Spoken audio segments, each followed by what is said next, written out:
ಸಚಿವ ಜಮೀರ್ ಅಹಮದ್ಗೆ ಲೋಕ ವಿಚಾರಣೆಯ ಸಂಕಷ್ಟ ಎದುರಾಗಿದೆ.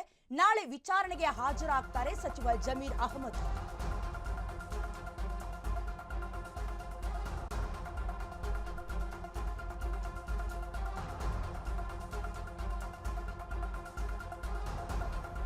ಲೋಕ ಕಚೇರಿಯಲ್ಲಿ ವಿಚಾರಣೆಗೆ ಹಾಜರಾಗ್ತಾ ಇದ್ದಾರೆ ಜಮೀರ್ ಅಹಮದ್ ಅವರು.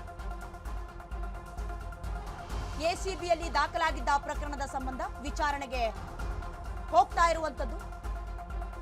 ಸಚಿವ ಜಮೀರ್ ಅಹಮದ್ಗೆ ಲೋಕ ವಿಚಾರಣೆಯ ಸಂಕಷ್ಟ ಎದುರಾಗಿದೆ. ಈ ವಿಚಾರಕ್ಕೆ ಸಂಬಂಧಪಟ್ಟಂತೆ ನಾಳೆ ವಿಚಾರಣೆಗೆ ಕೂಡ ಸಚಿವ ಜಮೀರ್ ಅಹಮದ್ ಹಾಜರಾಗ್ತಾರೆ. ಯಾವ ವಿಚಾರಕ್ಕೆ ಅಂತ ನೋಡೋದಾದ್ರೆ, ಏನು ಎಸಿಬಿ ಅವರು ಅಹಮದ್ ಮನೆಯವರ ಮೇಲೆ ದಾಳಿಯನ್ನ ನಡೆಸಿದ್ರು, ಜೊತೆಗೆ ಕಚೇರಿ ಮೇಲೆ ಕೂಡ ದಾಳಿಯನ್ನ ನಡೆಸಿದ್ರು. ಹಾಗೆ ಆ ದಾಳಿಯ ವೇಳೆಯಲ್ಲಿ ಮಹತ್ವದ ದಾಖಲೆಗಳನ್ನು ಕೂಡ ಎಸಿಬಿ ಅವರು ವಶಪಡಿಸಿಕೊಂಡಿದ್ರು.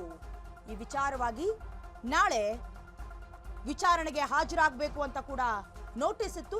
ಈ ವಿಚಾರವಾಗಿ ನಾಳೆ ಸಚಿವ ಜಮೀರ್ ಅಹಮದ್ ಅವರು ಲೋಕಾಯುಕ್ತ ಕಚೇರಿಗೆ ಹಾಜರಾಗುವ ಮೂಲಕ ವಿಚಾರಣೆಯನ್ನು ಎದುರಿಸಬೇಕಾಗಿದೆ. ಈ ಹಿಂದೆ ಜಮೀರ್ ಮನೆ ಮೇಲೆ ಎಸಿಬಿ ದಾಳಿಯನ್ನ ನಡೆಸಿದ್ರು. ಜಮೀರ್ ಅವರ ಮನೆ ಕಚೇರಿಗಳ ಮೇಲೂ ಕೂಡ ದಾಳಿಯನ್ನ ನಡೆಸಿ ಪರಿಶೀಲನೆಯನ್ನ ನಡೆಸಿದ್ರು ಲೋಕಾಯುಕ್ತರು.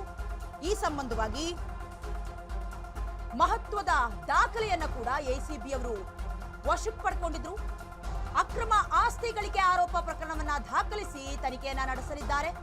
ಈ ಕುರಿತಾಗಿ ನಾಳೆ ವಿಚಾರಣೆಗೆ ಹಾಜರಾಗಬೇಕು ಅಂತ ಹೇಳ್ತಾ ಇರುವುದು. ನಂತರ ಎಸಿಬಿಯನ್ನ ರದ್ದು ಮಾಡಿ ಆದೇಶವನ್ನ ನೀಡಿತ್ತು ಸರ್ಕಾರ. ಜಮೀರ್ ಅಹಮದ್ ಅವರು ನಾಳೆ ಏನಕ್ಕೆ ವಿಚಾರಣೆಗೆ ಹಾಜರಾಗಬೇಕು ಲೋಕಾಯುಕ್ತ ಕಚೇರಿಗೆ ಅಂತ ನೋಡೋದಾದ್ರೆ, ಜಮೀರ್ ಮನೆ ಕಚೇರಿಗಳ ಮೇಲೆ ಕೂಡ ದಾಳಿಯನ್ನ ನಡೆಸಿದ್ರು ಎಸಿಬಿ ಅವರು. ಆ ವೇಳೆಯಲ್ಲಿ ಮಹತ್ವದ ದಾಖಲೆಗಳನ್ನ ಕೂಡ ವಶಪಡಿಸಿಕೊಂಡಿದ್ರು. ಎಸಿಬಿಯನ್ನ ರದ್ದು ಮಾಡಬೇಕು ಅಂತ ಸರ್ಕಾರ ಆದೇಶವನ್ನ ನೀಡಿದ್ರು ಕೂಡ ಆ ಪ್ರಕರಣವನ್ನ ಏನು ಈಗ ಲೋಕಾಯುಕ್ತರೇ ತನಿಖೆಯನ್ನ ನಡೆಸ್ತಾ ಇದ್ದಾರೆ. ನಾಳೆ ಈ ವಿಚಾರಣೆಗೆ ಹಾಜರಾಗಬೇಕು ಅಂತ ನೋಟಿಸ್ ಅನ್ನ ನೀಡಿದ್ರು. ಈ ಹಿನ್ನೆಲೆಯಲ್ಲಿ ಸಚಿವರು ಅಂದ್ರೆ ಜಮೀರ್ ಅಹಮದ್ ಅವರು ವಿಚಾರಣೆಗೆ ಹಾಜರಾಗ್ತಾರೆ.